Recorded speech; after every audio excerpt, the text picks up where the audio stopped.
Nous sommes rendus au Logion 55. Allons-y. Ici, j'ai considéré le Logion 101 plutôt que le 55. Celui qui ne récuse pas son père et sa mère comme moi ne pourra se faire mon disciple. Et celui qui n'aime pas son père et sa mère comme moi ne pourra se faire mon disciple. Car ma mère m'a enfanté, mais ma mère véritable m'a donné la vie.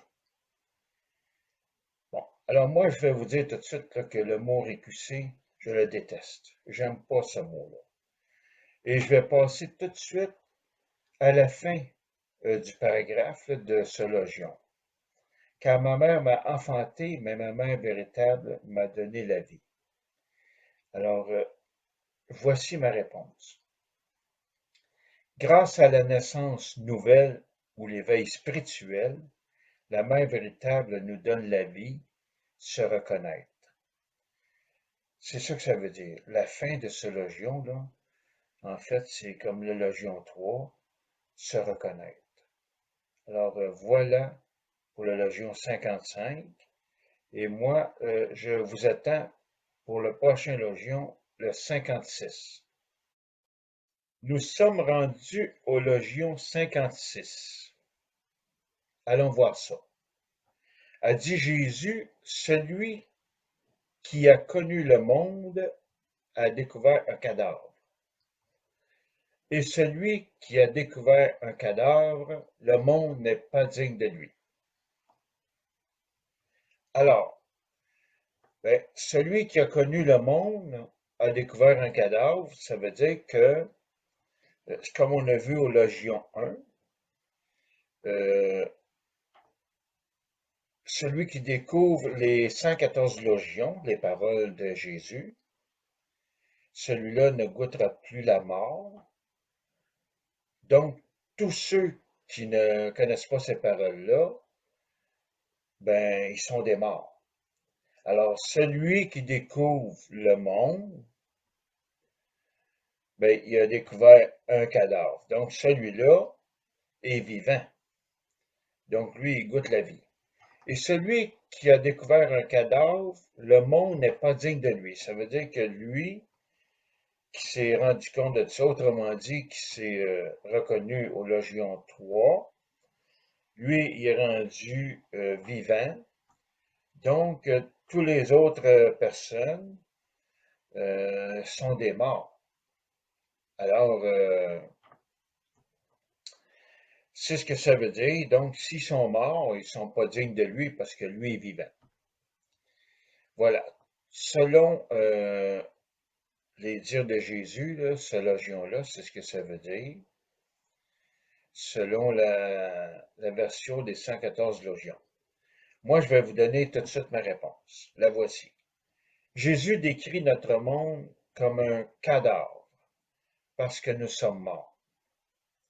Mais celui qui se rend compte que le monde est mort, cadavre, entre parenthèses, celui-là est vivant et le monde n'est pas digne de lui, parce que notre monde est mort et que lui est vivant.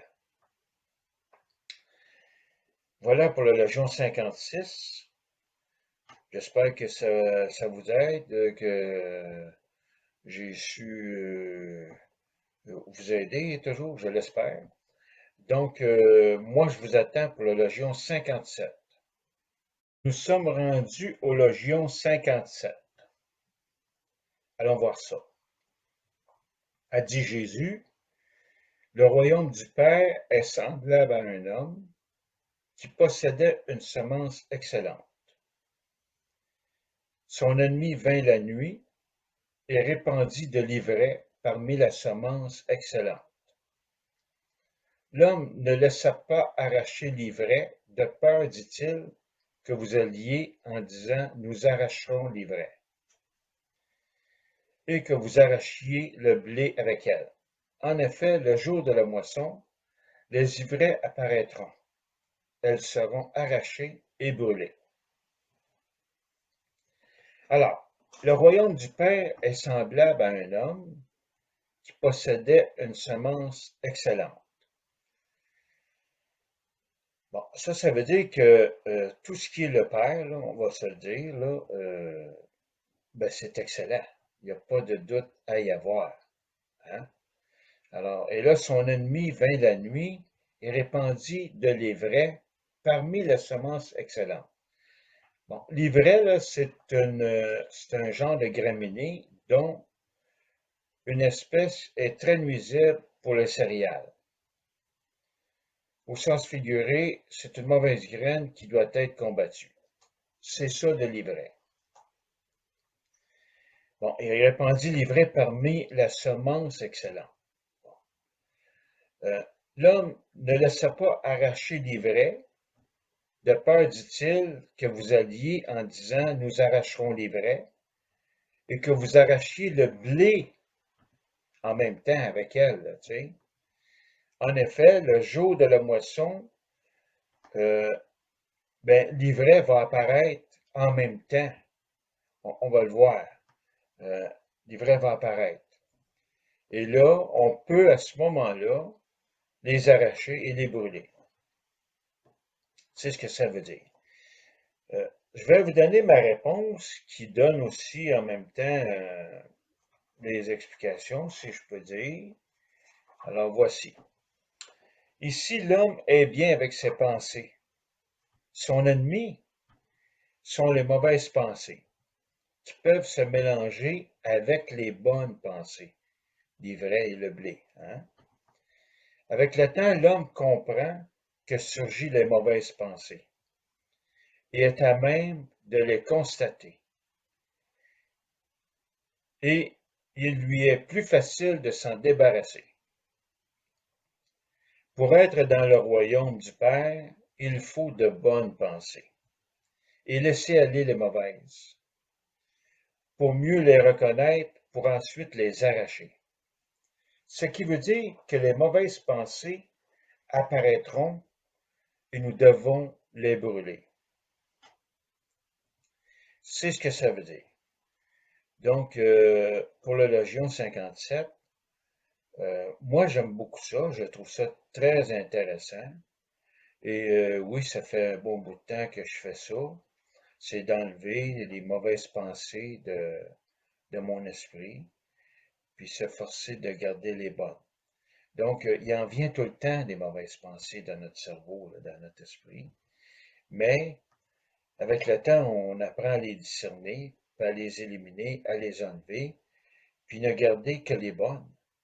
Il ne faut pas garder les mauvaises. Il faut toujours les éliminer, les enlever, ne pas les retenir, les garder. Il faut toujours éliminer les mauvaises, comme il dit dans le texte, les brûler. Voilà, pour plus qu'ils reviennent, mais il va toujours en revenir de nouvelles. Donc, c'est ça qu'il faut faire. Il faut garder seulement les bonnes pensées. Bon, voilà pour la Légion 57. Moi, je vous attends pour la Légion 58. Nous sommes rendus au Légion 58. Allons-y. A dit Jésus, heureux l'homme qui a connu l'épreuve, il a découvert la vie. Je vais tout de suite vous donner ma réponse. Ça donne en même temps, du coup, les explications en même temps. Donc, la voici. Heureux l'homme qui a connu l'épreuve, ça veut dire, puisqu'il l'a connu, donc il l'a dépassé, son épreuve, il est passé à travers. C'est pourquoi il a découvert la vie. En ayant résolu son épreuve, il découvre la vie. C'est ça que ça veut dire. Ça veut dire que heureux l'homme qui a connu l'épreuve, il a découvert la vie. Ça veut dire que là, à cause de son épreuve, ben, il a découvert la vie. Ça veut dire que là, présentement, à ce moment-là, il est devenu vivant.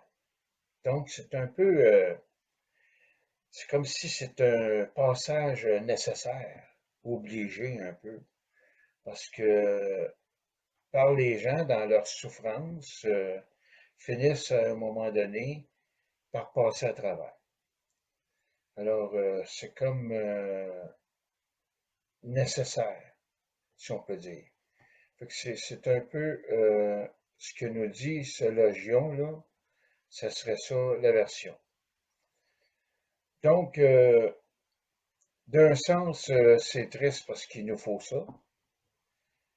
Puis d'un autre sens, ben, pour celui qui a réussi à passer à travers, ben lui, heureux, hein, il est heureux. C'est ce que nous dit le logion. Donc, ceci met fin au logion 58 et je vous donne rendez-vous pour le logion 59. Nous sommes rendus au logion 59. Allons-y. A dit Jésus, scrutez celui qui est vivant tant que vous êtes vivant, afin que vous ne mouriez, et cherchant à le voir, vous ne pourriez voir. Alors, scruter, ça veut dire chercher à fond. Celui qui est vivant, ça c'est celui qui est vivant, là, celui qu'on aura reconnu au Logion 3, là. C'est lui là, qui est vivant. Tant que vous êtes vivant, ça veut dire dans votre vie biologique. OK? C'est ça que ça veut dire. C'est lui qu'il faut chercher. Bon. Afin que vous ne mouriez, ça veut dire que euh, vous êtes dans votre vie biologique, mais dans les faits, c'est pour un... Mais vous êtes mort, hein? Aux yeux de Jésus, là, vous êtes mort. Alors, mais pour vous empêcher de mourir, ben, il faut trouver celui qui est vivant, là. C'est ça que ça veut dire. Bon. Et cherchant à le voir, vous ne pourriez le voir. Bon. Alors, quand vous allez trouver, vous êtes reconnu au Logion 3, c'est pour ça qu'on dit que le Logion 3, c'est le Logion le plus important de tous les Logions. Donc, quand vous l'aurez trouvé, ben, vous le verrez pas, là. Vous verrez pas une image de lui, là. Tu sais, vous pourrez pas le voir. C'est ça que ça veut dire. Alors, je vais vous donner ma réponse. Ça va aussi compléter. La voici. Cherchez à fond celui qui est vivant, tant que nous sommes vivants, afin de ne pas mourir, et ne pas chercher à le voir, car on ne peut le voir. La raison pour laquelle on ne peut le voir, c'est qu'il émane de notre conscience, et il est invisible. Celui qui est vivant, c'est celui qui s'est reconnu. Alors, c'est lui. Donc, ceci met fin au Logion 59 et je vous attends toujours au Logion 60.